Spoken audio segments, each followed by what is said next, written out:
박수를 올립니다. 감사합니다. 어떤 악기보다 가장 아름다운 게 사람의 목소리인 것 같아요. 목소리 이렇게 마음을 담아서 찬양하는 이 모습이 참으로 아름답습니다. 이 시간 기도 드린 예물을 위해서 함께 기도하겠습니다. 하나님 감사합니다. 오늘 저에게 거룩한 날 허락하여 주시고 주님 전에 나와 구원의 기쁨을 찬양하며 감사하며 예배로 나아갈 수 있도록 은혜 주시니 감사합니다. 아버지 하나님, 우리가 그 구원의 기쁨을 잊지 않고 감사하여서 주님 앞에 빈손으로 나오지 아니하며 하나님 앞에 귀한 예물을 드렸습니다. 11조 예물로 드렸습니다. 선교헌금으로, 감사헌금으로, 여러 가지 기도의 제목을 담아서 주일헌금으로 하나님 드린 이 예물이 쓰이는 곳곳마다 온전히 하나님의 영광만이 나타나게 하여 주시옵소서. 그리스도의 사랑을 증거하는 귀한 그 일에 쓰임되게 하여 주시옵소서. 드린 손길들을 좀 축복하여 주옵소서. 하늘의 보고를 열어주시고 하늘의 문을 열어주셔서 하나님으로 인하여 주님으로 인하여서 이 땅 가운데 살아갈 때에 궁핍하지 아니하도록 하나님 기쁨 가운데 살아갈 수 있도록 하나님께서 붙들어 주시고 은혜로 갚아 주옵소서. 감사를 드리며 예수님의 이름으로 기도 올리옵나이다. 아멘.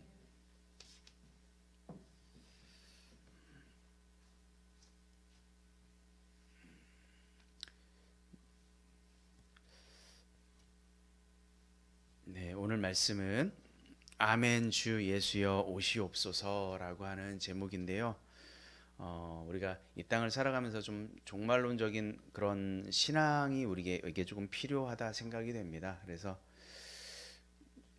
지구 온난화 현상으로 인해서 우리가 굉장히 많은 이런 기상 이변들이 많이 발생하고 있는 걸 우리가 지금 경험하고 있고 그런 시대를 우리가 살아가고 있잖아요. 얼마 전에 뉴스를 통해서 우리가 알고 있는 것처럼 유럽은 500년 만에 이런 가뭄이 나타났다라고 이야기를 합니다. 그래서 실제로 조사를 해보니 유럽의 47%나 되는 이런 나라들이 가뭄 경보국이 되었습니다.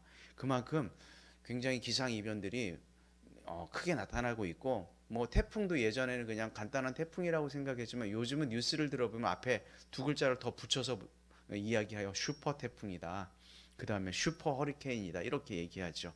에이즈뿐만 아니라 에볼라, 사스, 나일 바이러스, 이런 예전에 들어보지도 못한 이런 무서운 바이러스들이 계속 등장하지요. 그러다가 코로나19라고 하는 그 바이러스가 전 세계적으로 확산되었고, 심지어 각 변이가 나오면서 불과 3년 만에, 3년도 채 되지 않았죠.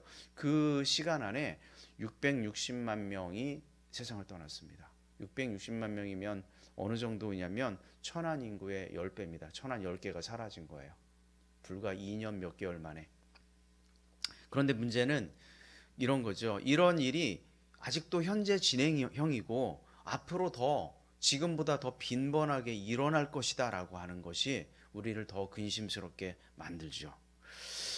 세계는 기술과 교통의 발달로 하나가 되어가고 있지만 이상하게 하나가 되지 못하는 것들이 있는데, 나라 간의 어떤 갈등, 종교 간의 갈등, 민족 간의 갈등, 이런 것들은 점점 더 심해지고 있다라고 하는 거예요. 그래서 더 큰 대립들이 생겨나고 있는 것을 우리는 목도하고 있습니다. 비근한 예로 러시아와 우크라이나의 전쟁을 우리가 볼 수 있지 않습니까?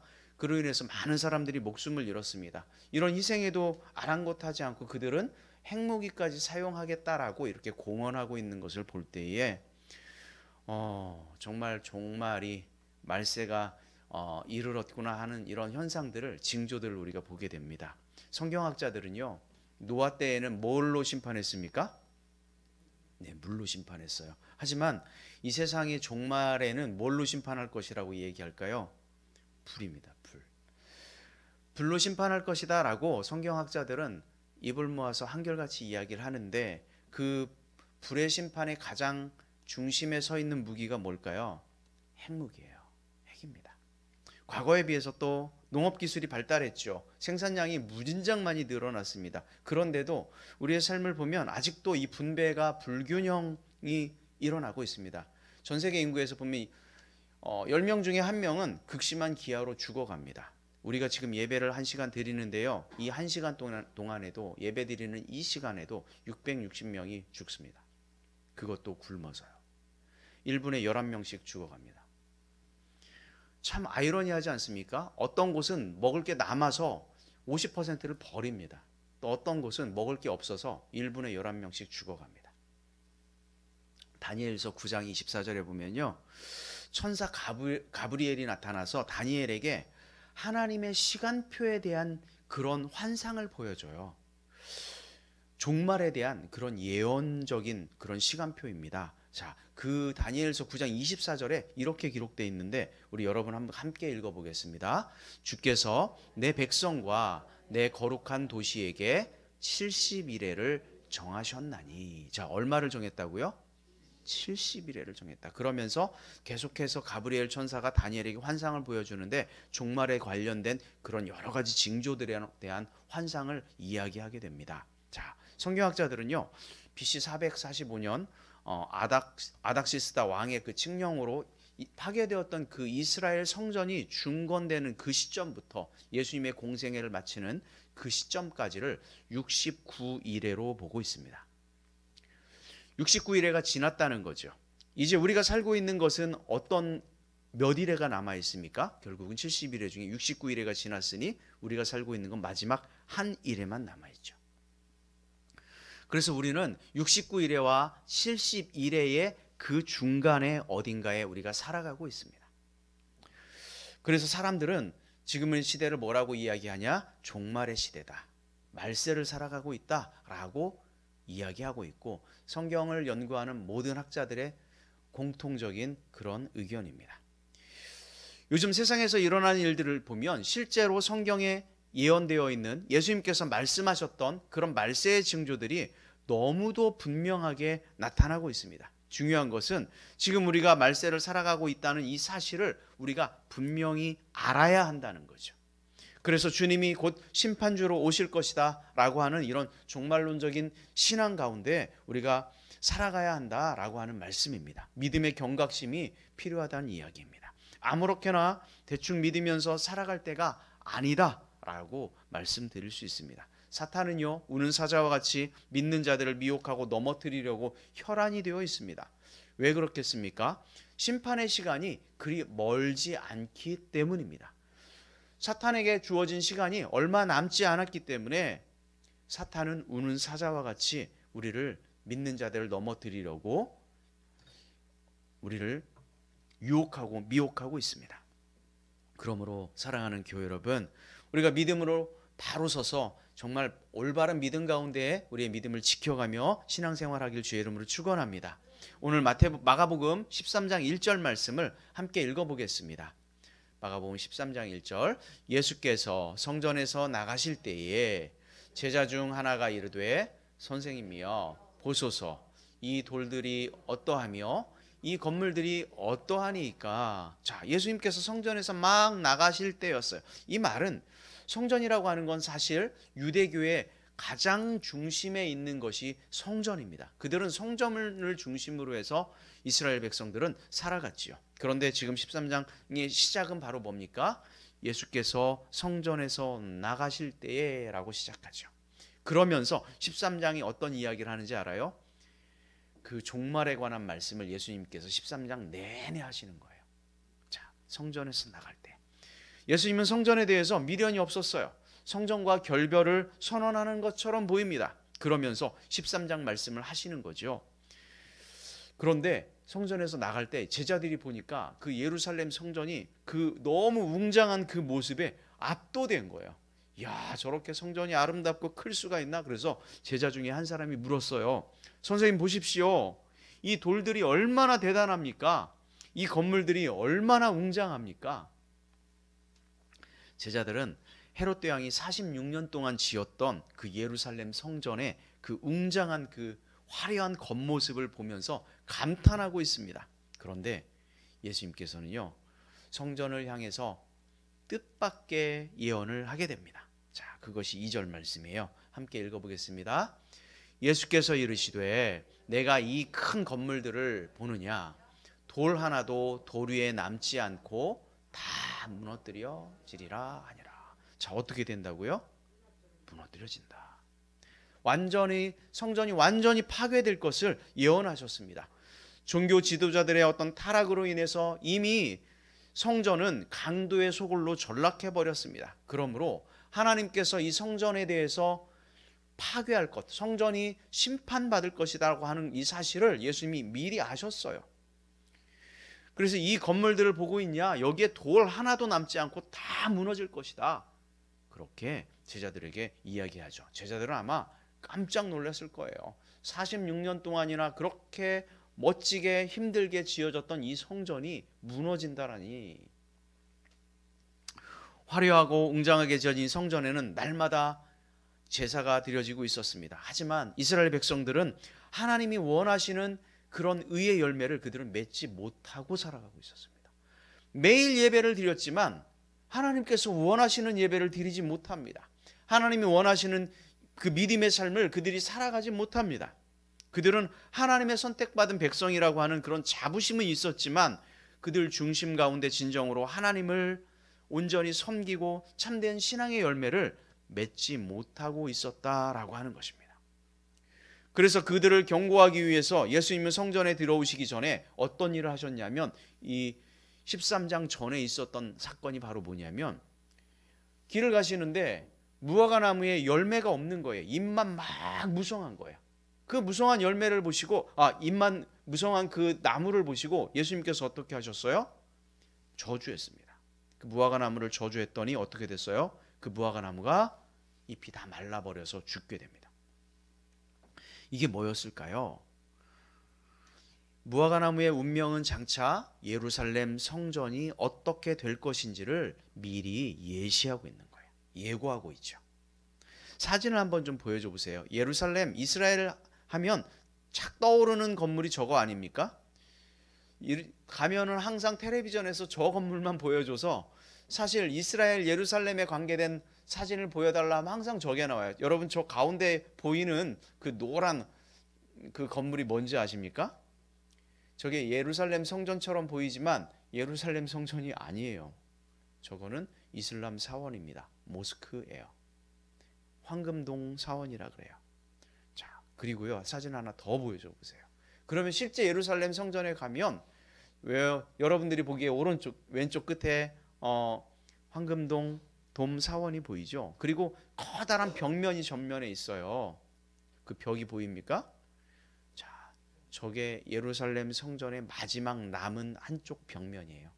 그래서 그들은 저곳을 뭐라고 부르냐면 통곡의 벽이라고 부릅니다. 그래서 거기에 많은 사람들이 있어요. 유대인들이 가서 그곳에서 맨날 기도해요. 맨날 기도해요. 성전이 빨리 재건되기를 기도해요. 2000년째 기도하고 있어요.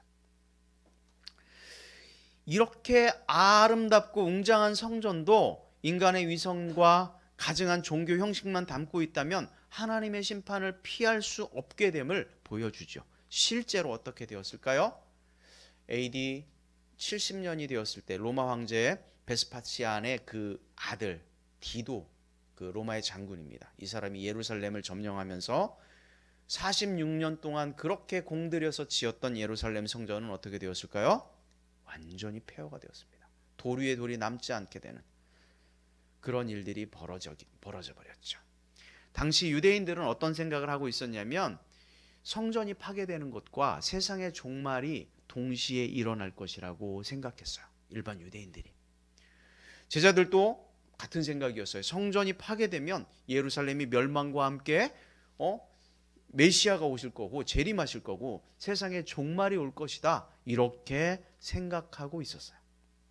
그래서 성 밖으로 나와서 예수님께서 성 밖에 나가면 건너편에 작은 산이 있어요. 그 산이 바로 어디냐면 감람산입니다. 감람산에서 보면 그 황금돔 사원이 아까 그렇게 보입니다. 거기에서 성을 바라보고 있는 거예요. 예수님께서 그 성을 어떤 감정으로 바라보고 있을지 우리는 좀 생각이 되죠. 그런데 예수님의 제자들 베드로, 야고보, 요한, 안드레가 조용히 질문을 하는 거예요. 그 질문이 4절이에요. 함께 읽어보겠습니다. 4절. 우리에게 이르소서 어느 때에 이런 일이 있겠사오며 이 모든 일이 이루어지려 할 때에는 무슨 징조가 있사오리까? 자, 어느 때에 이런 일이 있겠냐? 이런 일이라고 하는 건 뭐겠습니까? 예수님께서 성전이 파괴될 것이라고 말한 그 일이 어느 때에 일어나겠냐? 지금 이야기하면서 그런 일이 무슨 일이 이루어지려 할 때 무슨 징조가 있겠냐? 이 말은 뭐예요? 그때 파괴가 될 텐데 그때 그러면 세상의 종말이라고 생각했던 이 제자들은 그때 그러면 세상의 종말 때 무슨 일이 벌어지겠냐? 지금 질문하고 있는 거예요. 예수님은 성전 파괴가 분명히 일어나겠지만 그것은 세상의 끝이 아니다라고 7절에서 이야기하는 거예요. 종말에 있을 징조들을 그러면서 또 말씀하시죠. 예루살렘 성전의 멸망은 세상 종말의 예표인 거예요. 예시. 예를 들어 이렇게 될 것이다 라고 그 이스라엘 백성들에게 보여주는 거예요. 자, 예수님께서 말세의 징조들에 대해서 이제 계속해서 말씀을 하셨는데 그것이 6절이에요. 6절 함께 읽어보겠습니다. 시작. 많은 사람이 내 이름으로 와서 이르되 내가 그라하여 많은 사람을 미혹하리라. 자, 말세에 일어나는 첫 번째 징조가 바로 뭡니까? 많은 사람이 누구의 이름으로 온다는 거야? 예수님의 이름으로. 자기가 자칭 예수다라고 하는 사람들이 등장할 것이고 그들이 사람들을 몇몇 미혹하는 것이 아니라 많은 사람들을 미혹할 것이다. 이렇게 얘기해요. 얼마 전에요. 그게 몇 해 전인가요? 코로나 전인 것 같아요. 그 신천지 모임이요. 정말 얼마나 대단했는지 한 곳에 모여서 10만 명이 자기들의 제자가 됐다라고 축제를 열었어요. 한 곳에서. 그들이 생겨난 지 얼마 되지 않았어요. 그런데 10만 명이 모여서 그들이 축제를 벌입니다. 예수 그리스도의 이름으로 와서 그들이 예수 행세를 하잖아요. 이만희 씨가. 그러면서 정말 많은 사람들을 미혹해요. 심지어 그들이 전략은 뭔지 아세요? 60대 이상은 미혹하지 마라. 쓸모없다. 이렇게 하는 거예요. 그 사람들은. 60대 이상 그 나이 든 사람들 해봐야 아무 필요 없다. 그러면서 그들의 전략을 세운 게 뭐예요? 젊은 애들만. 왜? 그들을 미혹하기가 쉽고 그들을 미혹해서 일을 시키기가 쉬우니까. 그래서 10만 명을 모아요. 이런 일이 우리나라에서 벌어집니다. 그들을 미혹해서 자기들의 왕국을 만들려고 하죠. 그런데 코로나가 나면서 그 사실이 드러났잖아요. 그들이 그렇게 미혹하고 있다라고 하는 사실들이 드러나게 하셨어요. 두 번째 징조가 있어요. 7절 8절 말씀이에요. 7절 8절 난리와 난리의 소문을 들을 때에 두려워하지 말라. 이런 일이 있어야 하되 아직 끝은 아니니라. 민족이 민족을 나라가 나라를 대적하여 일어나겠고 곳곳에 지진이 있으며 기근이 있으리니 이는 재난의 시작이니라. 뭐가 일어난대요? 전쟁이 일어나고요. 지진이 있고요. 기근의 소문이 계속해서 나타날 것이다. 마지막에 또 일어날 또 다른 징조가 있는데 그것이 9절 말씀이에요. 9절 말씀 함께 볼게요. 너희는 스스로 조심하라. 사람들이 너희를 공회에 넘겨주겠고 너희를 회당에서 매질하겠으며 나로 말미암아 너희가 권력자들과 임금들 앞에 서리니 이는 그들에게 증거가 되려 함이라. 자, 믿는 사람들을 누구 때문에? 예수 그리스도를 믿는다라고 하는 그 이유 때문에 어떻게 해요? 공회에 넘겨지고 매질을 당하고 권력자들 앞에서 모욕을 당하며 신문을 당할 것이다. 믿는다라고 하는 그 이유 때문에. 이것이 마지막 날에 일어날 징조다. 예수님이 말씀하셨어요. 오늘 본문은요. 오늘 읽었던 이 본문은 그래서 그 때에 대한 이야기를 하고 있습니다. 때. 자,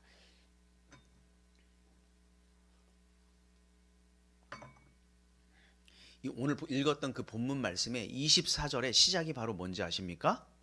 그때에 이렇게 시작합니다.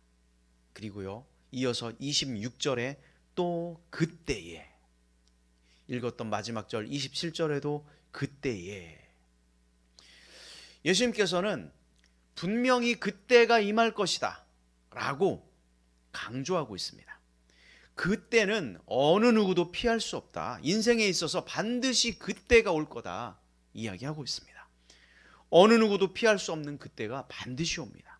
세상에 있어서도 마찬가지다라고 이야기하는 거야. 인생에 있어서 그때가 오지만 이 세상에 있어서도 반드시 그때가 온다. 예수님이 말씀하셨어요.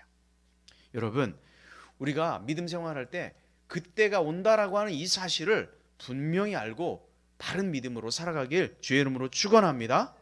그때에 어떤 일이 일어났을까요? 그때에 자, 24절 25절 말씀이에요. 함께 읽어보겠습니다. 시작. 그때에 그 환난 후에 후가 어두워지며 달이 빛을 내지 아니하며 별들이 하늘에서 떨어지며 하늘에 있는 권능들이 흔들리리라. 자, 이 그때는 예수님의 재림의 그때를 말하는 거예요. 앞쪽에 그 징조에 대해서 막 말씀하셨고 이제 그때가 되면 이런 일이 벌어질 것이다. 환란이 지나간 후에 해와 달이 어두워지고 별이 하늘에서 떨어지고 하늘에 있는 권능들이 흔들린다. 1차적으로는 예루살렘에 대한 하나님의 심판을 가리키는 것이었지만 종말론적으로는 뭐예요? 약한 세상에 대해서 하나님께서 심판하실 것이다 라고 말씀하는 거예요. 그래서 심판의 징조로 인하여서 지상에 있는 사람들은 공포와 두려움에 사로잡힐 것이다 라고 말합니다. 그런데요, 놀랍게 예수님께서 심판주로 오실 때는 이런 증상으로, 이런 현상으로, 그 두려움으로 이 땅에 오시는 것이 아니셨어요. 26절 한번 함께 보겠습니다. 26절 시작. 그때에 인자가 구름을 타고 큰 권능과 영광으로 오는 것을 사람들이 보리라. 아멘. 그때에는요, 심판주로 오시는 예수님께서 무엇을 타고 오신다고? 구름을 타고 오신다. 그리고 큰 권능과 영광으로 오는 것을 모든 사람들이, 정말 많은 사람들이 다 보게 될 것이다. 예수님께서 처음에 나심은 많은 사람들이 알지 못했어요. 그의 오심은 너무도 초라하고 연약한 모습으로 오셨지만 심판주로 오실 때는 어떻게 된다? 모든 사람들이 그가 오심을 다 보게 될 것이다. 다니엘서 7장 13절에 보니까요, 그것에 대한 예언을 하셨어요. 내가 또 밤 환상 중에 보니 인자 같은 이가 하늘 구름을 타고 와서 옛적부터 항상 계신 이에게 나 그 앞에로 인도되매. 그리고요, 요한계시록 1장 7절에 볼지어다 구름을 타고 오시리라.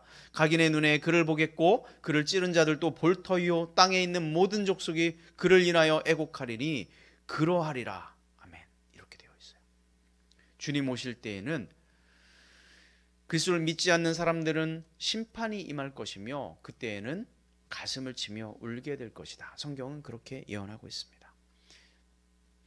인자는 천사들을 보내 온 세상에 흩어져 있는 그 택함 받은 자들, 예수님을 믿고 따르는 자들을 모을 것이다. 27절에 말씀합니다. 한번 보겠습니다. 그때 또 이런 일이 벌어집니다. 시작. 그때에 그가 천사들을 보내요 자기가 택하신 자들을 땅 끝으로부터 하늘 끝까지 사방에서 모으리라. 자, 그때 일어날 일이에요. 그때에는 새하늘과 새 땅이 벌어지는 그때입니다.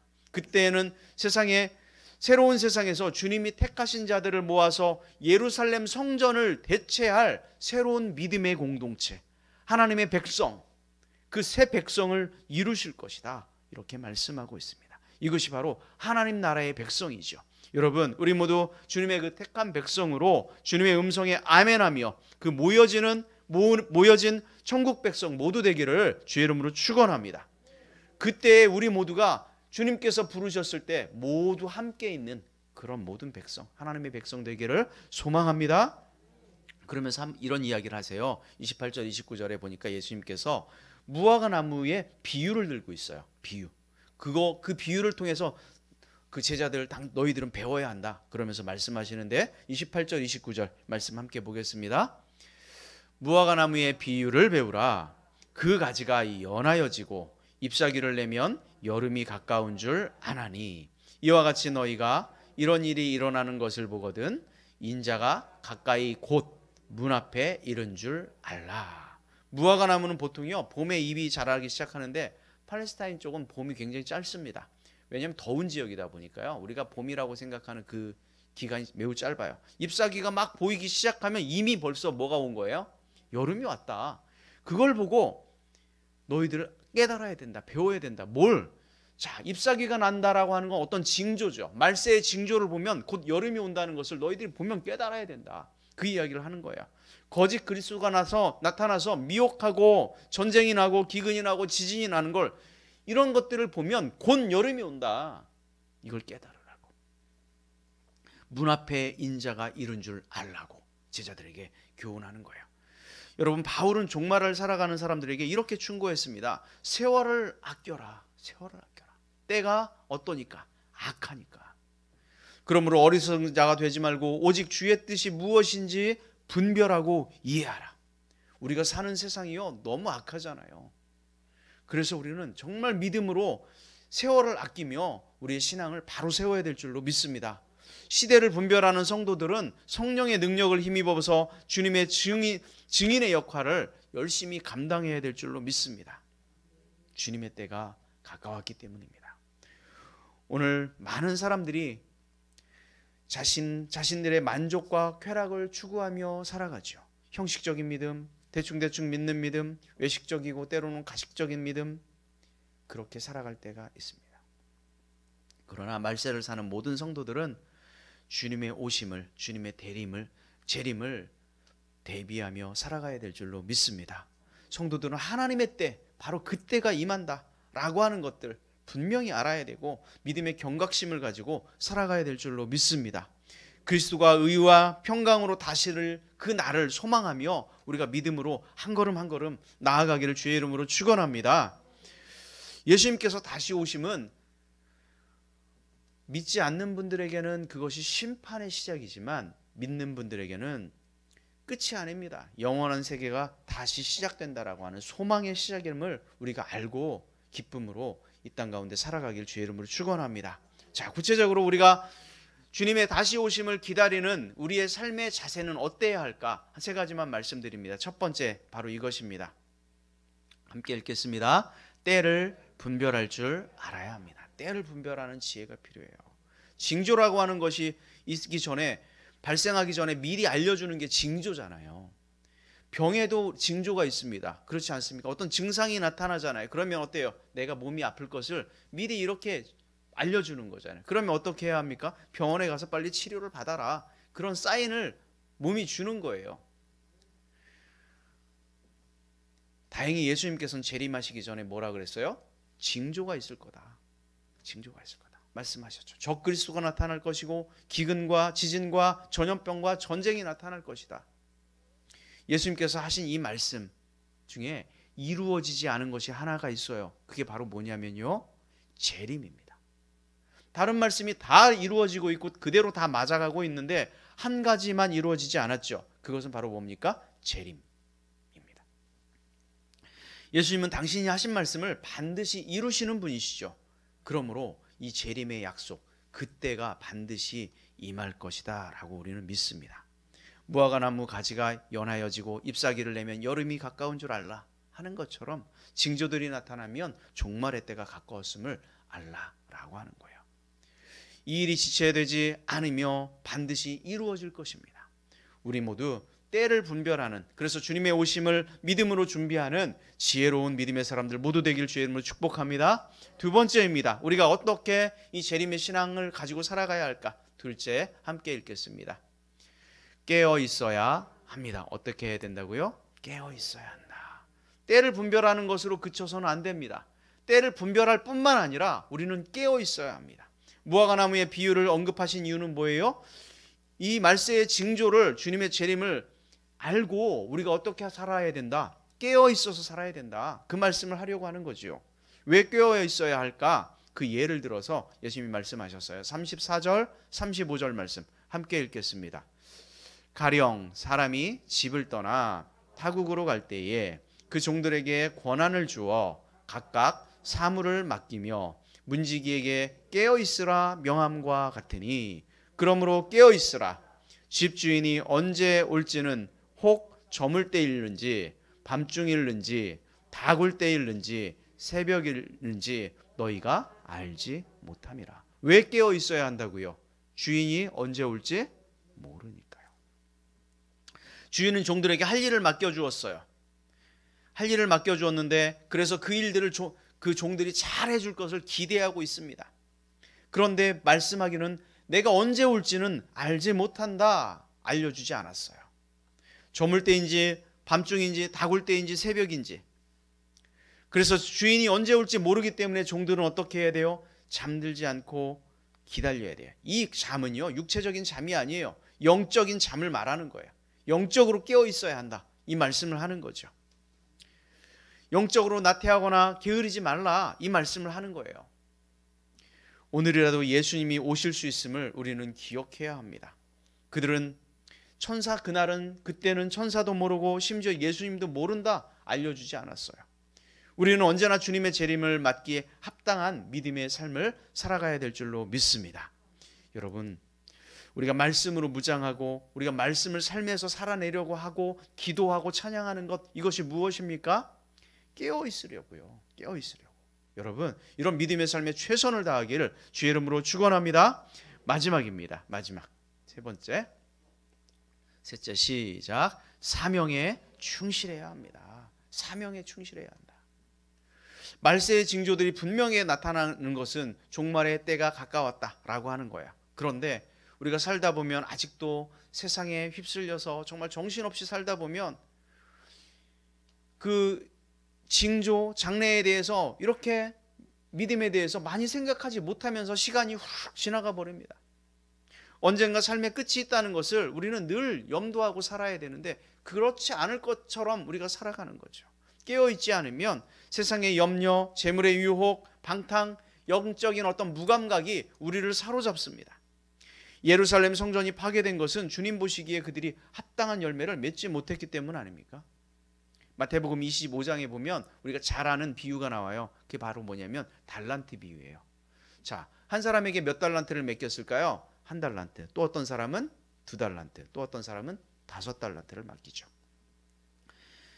그들에게 사명을 맡겼어요.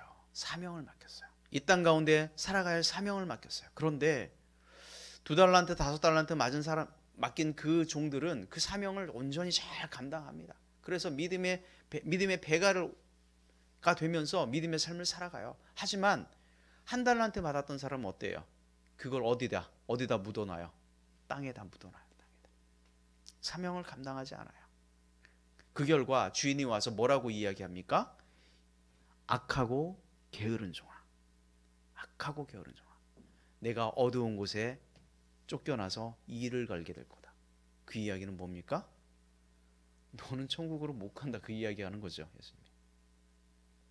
사명을 감당해야 돼요. 우리에게 맡겨진 사명이 있죠. 우리는 모든 것을 활용하여 정말 주님께서 우리에게 맡기신 그 사명을 감당해야 될 줄로 믿습니다. 그 사명은 뭡니까?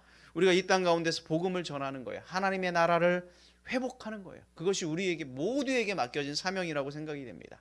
또한 우리가 성령 충만함을 받아서 복음을 전하고 기도하고 찬양하고 섬기고 봉사하고 나누는 것, 이 모든 것들이 우리에게 주어진 사명입니다. 여러분, 왜 아침 일찍부터 나오셔서 이렇게 식당 봉사하고 섬기고 있습니까? 사명이 아니면 왜 그런 일을 하겠습니까? 그 힘든 일을. 왜 아침부터 나가서 차량을 그렇게 멀리까지 돌며 왜 운행합니까? 왜 나와서 청소를 하고요? 다 사명이죠. 각각의 작은 사명들이 있어요. 내가 왜 기도하고, 내가 왜 하나님께 기쁨으로 찬양하고. 우리 모두가 우리에게 주어진 각자의 그 사명들을 잘 감당하셔서 정말 주님 오셨을 때에 착하고 충성된 종아라고 하는 이런 칭찬이 우리 모두에게 있기를 주의 이름으로 축원합니다. 예수님이 이 땅에 오심으로 이미 말세는 시작되었습니다. 이단들이 성행하고 있고요. 전쟁들이 계속해서 끊임없이 일어나고 있고 지진이나 기근 같은 재앙이 계속해서 일어나고 있습니다. 신앙의 핍박이 일어나는 것을 우리는 목도하고 있습니다. 말세의 징조들이 너무도 분명하죠. 너무도 확실합니다. 이런 징조들을 볼 때 예수님의 재림이 멀지 않았음을 우리가 눈치채야 되는 거예요. 알아야 되죠. 여러분, 분별할 수 있는 그 지혜가 있기를 주의 이름으로 축원합니다. 영광 중에 구름 타고 오시는 그 주님을 그리하여 기쁨으로 맞이하는 우리 모두가 되기를 소망합니다. 악한 시대일수록 우리는 더욱 영적으로 민감하고 깨어있기를 주의 이름으로 축원합니다. 잠자는 신앙이 아니라 정말 깨어있는 믿음 우리 모두가 되기를 주의 이름으로 축복합니다. 그래서 마지막까지 우리의 삶이 다하는 그때까지 우리에게 주어진 그 사명, 그 믿음의 사명, 주님께서 맡기신 그 사명 우리가 온전히 감당하며 주님 오심을 기다리길 주의 이름으로 축원합니다. 사랑하는 호산나 공동체 여러분, 예수님을 우리가 확실하게 믿어야 합니다. 대충 믿는 것이 아니라 우리가 예수님과 온전히 동행하는 그 삶을 살아가십시오. 예수님이 원하는 그 삶을 우리 인생 가운데 살아가길 주의 이름으로 축원합니다. 시대가 악할수록 종말의 때가 가까웠음을 우리가 분명히 알아야 합니다.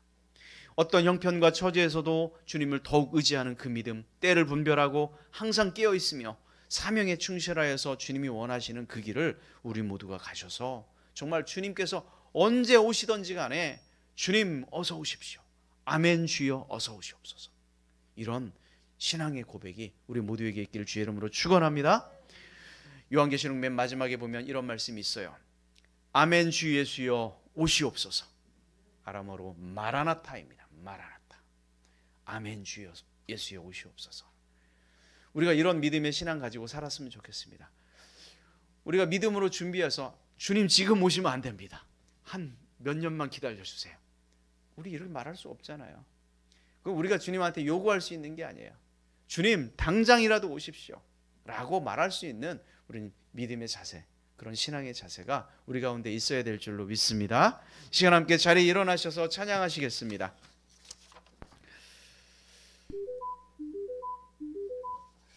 주님 다시 오실 때까지 나는 이 길을 가리라.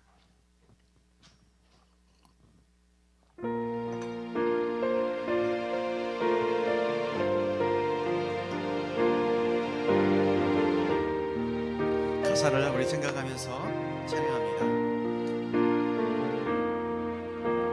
주님 다시 오실 때까지 나는 이 길을 가리라.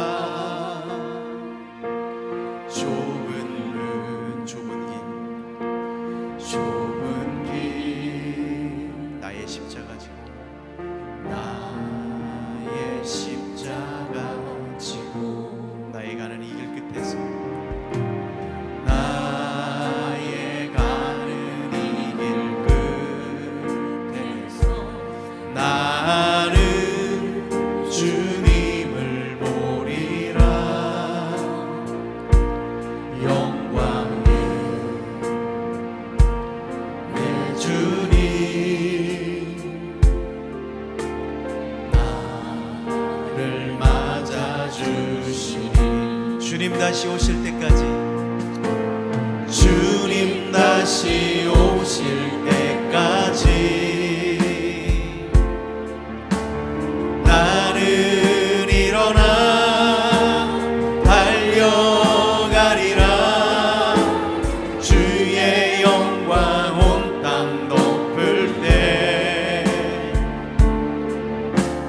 나는 일어나 노래하리. 내 사모하는 주님 온 세상 구주시라. 내 사모하는 주님 영광의 왕이시라. 한 번 더 고백합니다. 주님 다시 오실 때까지 주님 다시 오실 나는 이 길을 걸어가겠습니다. 믿음으로 가겠습니다. 그 길은 좁은 길입니다. 좁은 길. 그러나 나의 십자가 지고 그 길을 가겠습니다.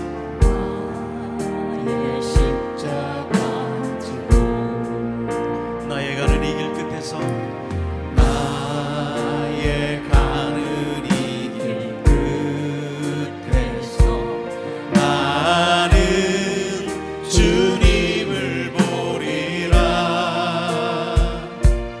영광의 내 주님께서 내 주님 나를 기뻐 맞아주실 것입니다. 나를 맞아주시니. 아멘. 주님 다시 오실 때까지 나는 일어나 달려가리라. 주의 영광 온 땅 덮을 때 나는 일어나 노래하리.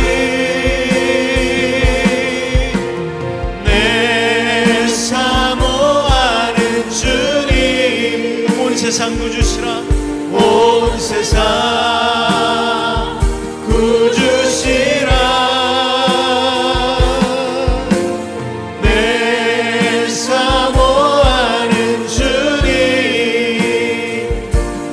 영광의 왕이. 한 번 더 고백합니다. 내 사모하는 주님. 내 사모하는 주님 온 세상 구주시라. 내 사모하는 주님 영광의 왕이시라. 영광의 왕이. 내 사모하는 주님. 내 사모하는 주님 온 세상 구주시라. 내 사모하는 주님 영광의 왕이시라. 영광의 왕이. 한 번 더 선포합시다. 내 사모하는 주님. 내 사모하는 주님 온 세상 구주시라. 내 사모하는 주님 영광의 왕이. 우리 주님 다시 오실 길을 만들자. 우리 주님 다시 오실 길을 만들자. 십자가를 들고 땅 끝까지 우린 가리라. 우리 주님 하늘 영광 덮을 때, 우리 주님 하늘 영광 온 땅 덮을 때 우리 땅 끝에서 주를 맞은 마라나타 마라나타 마라나타. 아멘. 주 예수여 오시옵소서. 아멘. 주 예수여 오시옵소서. 마라나타 마라나타. 아멘. 주 예수여 오시오. 우리 주님 다시 오실. 우리 주님 다시 오실 길을 만들자. 십자가를 들고 땅 끝까지 우리 가리라. 우리 주님 하늘 영광. 우리 주님 하늘 영광 온 땅 덮을 때 우리 땅 끝에서 주를 맞으리. 마라나타 마라나타 마라나타. 아멘. 주 예수여 오시옵소서. 마라나타 마라나타. 아멘. 주 예수여 오시오. 한 번 더 선포합시다. 마라나타. 마라나타 마라나타. 아멘. 주 예수여 오시옵소서. 아멘. 주 예수여 오시옵소서. 마라나타 마라나타. 마라나타. 아멘. 주 예수여 오시오. 한 번 더 선포합시다. 마라나타. 마라나타. 아멘. 이 시간 주님 우리 가운데 임하여 주옵소서. 우리가 믿음으로 깨어있게 하여 주옵소서. 시대를 분별할 수 있는 우리의 눈이 있게 하여 주옵소서. 우리의 사명을 감당하게 하여 주옵소서. 마라나타 주님, 이 시간 우리 가운데 임하여 주옵소서. 아멘. 주 예수 오시. 이 시간 함께 우리 입술을 열어 고백하며 기도하겠습니다. 하나님, 우리가 믿음으로 깨어있게 하여 주옵소서. 시대를 분별하게 하여 주옵소서.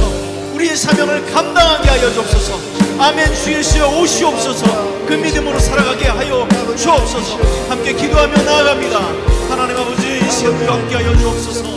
우리가 아버지 하나님의 믿음으로 깨어있게 하여 주옵소서.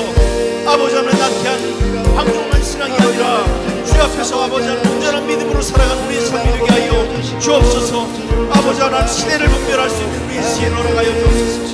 그 믿음으로 깨어있게 하여 주셔서 우리에게 맡겨진 그 십자가의 그 사명 감당하며 나아가는 우리의 삶이 될 수 있도록 하나님 아버지 함께하여 주시옵소서. 믿음으로 바로 서서 아멘. 주 예수여 오시옵소서. 주님 이 시간 우리에게 임하여 주옵소서. 기쁨으로 그 주님을 맞이하는 우리의 믿음이 될 수 있도록 하나님 함께하여 주시옵소서. 한 분 한 분을 주님께서 믿음으로 지켜주시고 들어주셔서 주님의 오심을 기다리며 기쁨으로 만든 우리의 삶이 될 수 있도록 하나님 아버지 함께하여 주옵소서. 마라나타 아멘. 주 예수여 오시옵소서. 마라나타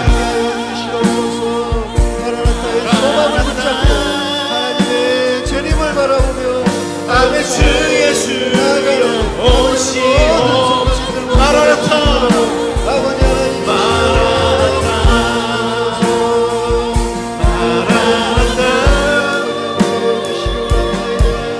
아멘. 주 예수여 오시옵소서.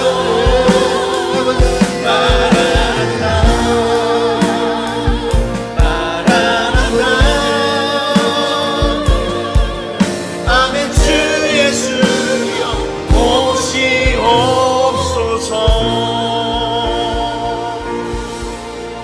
오시옵소서. 하나님 아버지 감사합니다. 아버지 하나님, 우리가 믿음의 눈이 깨어있게 하여 주옵소서. 우리 영적으로 깨어서 이 시대를 분별하게 하여 주시옵소서. 믿음으로 살아갈 수 있도록 하나님 함께하여 주시옵소서. 아버지 하나님, 우리에게 맡겨진 그 십자가의 사명, 복음의 사명을 감당하는 우리의 삶이 되게 하여 주시옵소서. 아멘. 주 예수여 오시옵소서. 오실 주님을 그 기쁨으로 맞이하는 우리의 삶이 되게 하여 주시옵소서.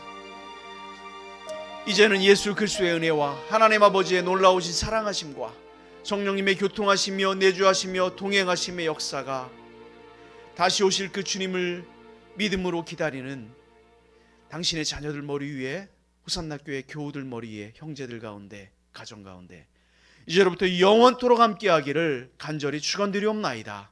아멘.